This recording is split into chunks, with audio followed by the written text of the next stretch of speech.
The car list of Forza Horizon 5 is around 4 times larger than that of the original Forza Horizon. While it is better and far more diverse, there were some legendary cars that featured in the first Horizon game all those years ago, yet are nowhere to be seen in Horizon 5. So I've put together this video of the top 10 missing cars from Forza Horizon we need back in Forza Horizon 5. Let's get into it. So we begin with the RUF RGT8. I still don't know if it's pronounced RUF, RUF, or even RUF. But anyway, the reason why this car was so special back in the day was because Forza Horizon 1 didn't have any Porsches. So RUF was what we had instead. RUF is an interesting company because they used to just simply tune and modify Porsches. But now they actually make their own chassis and bodywork in the style of a Porsche. And it's not like they're just some kind of knockoff Porsches either, because they are clearly on good terms with Porsche, as Porsche have had RUF manufacture certain parts for their cars before. While we do already have a fair few Porsche 911s in FH5, the RUF RGT8 is certainly more interesting and exciting than most of them, so it would definitely be a nice addition to the game. Moving on to the number 9 spot, we have the Mercedes-Benz ML63 AMG. This may look like a very normal SUV, but it has a lovely 6.3 litre V8 under the bonnet. While FH5 does already have a fair few fast SUVs, most of them are from high-end manufacturers like Lamborghini or Porsche, so this would be more of a normal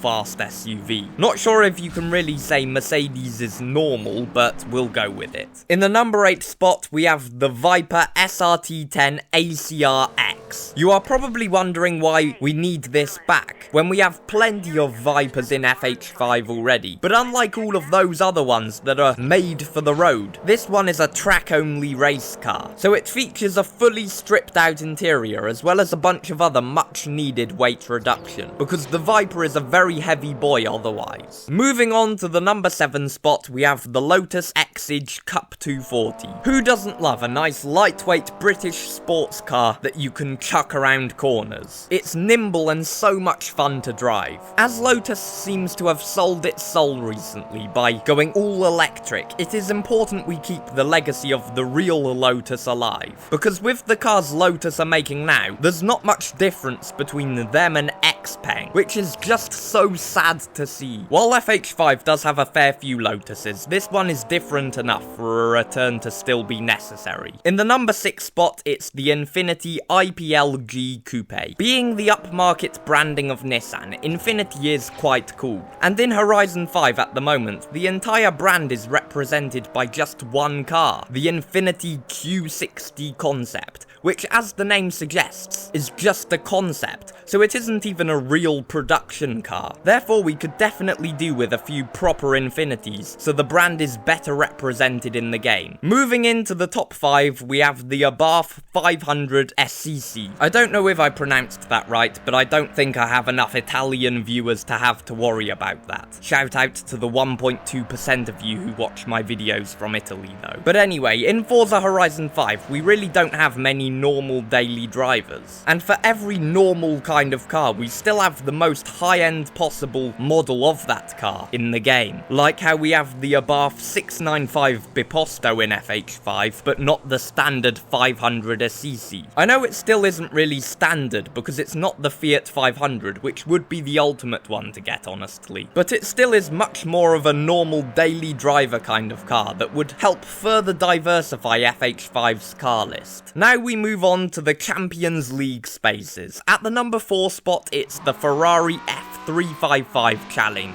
Forza Horizon 5 has been getting quite a few race cars recently, but all of them are very modern, fast race cars, which is great and I'm certainly not complaining at all. But it would also be nice to have an older, less fast race car. The F355 Challenge was from the Ferrari Spec series back in the 90s, and it has quite nice characteristics to it. Besides, I am of the philosophy that you can never really have too many Ferraris in a Forza game. In the number 3 spot, we have the Radical SR SR8RX. This is another race car, but the reason we need this is because despite having so many great race cars in FH5 already, nearly all of them are just race cars that are heavily based off a normal road car. Whereas the radical SR8RX is just an entirely purebred race car. And as we already have the radical RXC Turbo in FH5, there is clearly no licensing barriers preventing radicals from being in the game, so surely they can bring it back.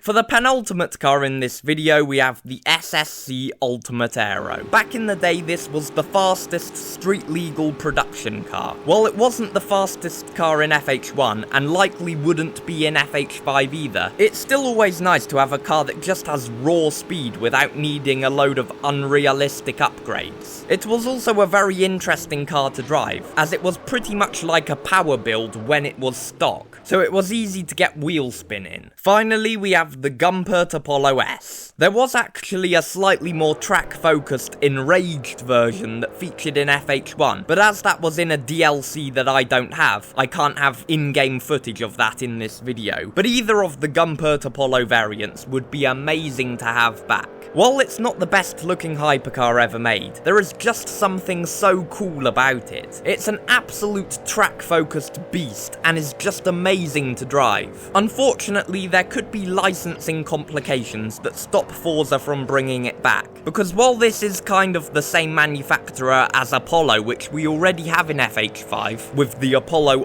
IE, this car was made before they went bankrupt when they were called Gumpert. Either way, Forza need to find a way to bring the legendary Gumpert Apollo back. And that's it for this video. What cars from older Forza games do you want back? Let us know in the comments. If you enjoyed it, be sure to like and subscribe, and I'll see you in the next one.